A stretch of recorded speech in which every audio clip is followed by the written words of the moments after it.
Hey guys, so I'm the black woman that just started watching anime as an adult, and I have been asked to give my opinion as to why I chose the fact that I like one show better than the other. I would see podcasts or just people talking about pairing Jujutsu Kaisen and Solo Leveling. And when I would come across these videos, I would just skip them because I hadn't watched the shows yet. So I didn't have an opinion on it. And also I didn't want to ruin it for me. So now that I have finished both shows, it's been a minute. I finished both of them for a minute ago. This is not me saying I don't like one and only like another. This is literally the reasons that I'm saying I think one is better than the other. I like both of them though. So when I first started watching Jujutsu Kaisen, that show is it. When I say Jujutsu Kaisen is all gas, no brakes, I was like, yeah, I like it. I like it.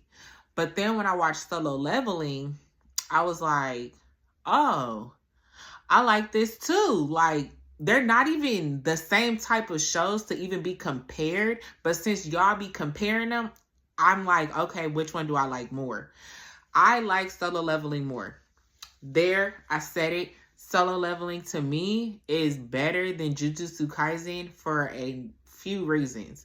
Don't get me wrong, Jujutsu Kaisen, like I said, is all gas, no brakes. I like the fighting. I like the action, if you will. I like the villains. Somebody did say, like, Jujutsu Kaisen got better villains. Yeah, they do. The show is villains, like, antagonist versus protagonist. Like, we got that. But about Solo Leveling, it's actually a story. And I'm one of those people that like a story. Let me see you at rock bottom and build yourself up. And that's literally what Solo Leveling is. Like Jujutsu Kaisen, if y'all recall, I was mad confused. Like, what is going on? Where are these characters coming from? And things like that. If it's just down pat to the action, Jujutsu Kaisen got it. But if it's down to the storyline and what we watching is going to be able to grow and build upon, I really think Solo Leveling is better in the sense of a story. Like, we are literally starting at the bottom with insert main character's name here. We're literally starting at the bottom with him and watching him grow and it's like character development. I like that. I like it. And Jujutsu Kaisen, it's not really a lot of character development. There is character development. That's not what I'm saying. But I'm saying that Jujutsu Kaisen is more like we're fighting bad guys. Solo Leveling, we got his mom is sick. So we know that that's a story on its own. He's trying to put his sister through school. That's a story on its own. Where is his dad? Where is his dad? And the fact of the matter is that he had this reawakening. So there's like 4 different storylines in this whole 1-2 seasons, whatever, however many seasons it has been or is, whatever.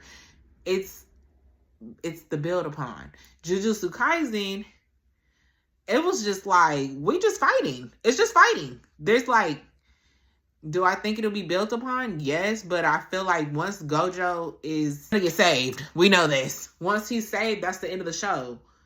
That's the end of the show. That's it. Gojo is the center point of Jujutsu Kaisen. And Sukuna, like, what's gonna happen with Sukuna taking over Itadori's body and things like that? Or is Itadori gonna, like, yeah, there's storylines as well, but I feel like it's all gonna just be like together, like, if that makes sense. I love both the shows, don't get me wrong. Jujutsu Kaisen does have better action, does have more, let me sit up and watch this, but for longevity, I gotta give it to Solo Leveling, just due to the fact that it's building. We're getting characters in as well, like new characters, and then finding out who they are, and they got little side missions and things like that. Everybody's mission in Jujutsu Kaisen is the same. So yeah, that's why.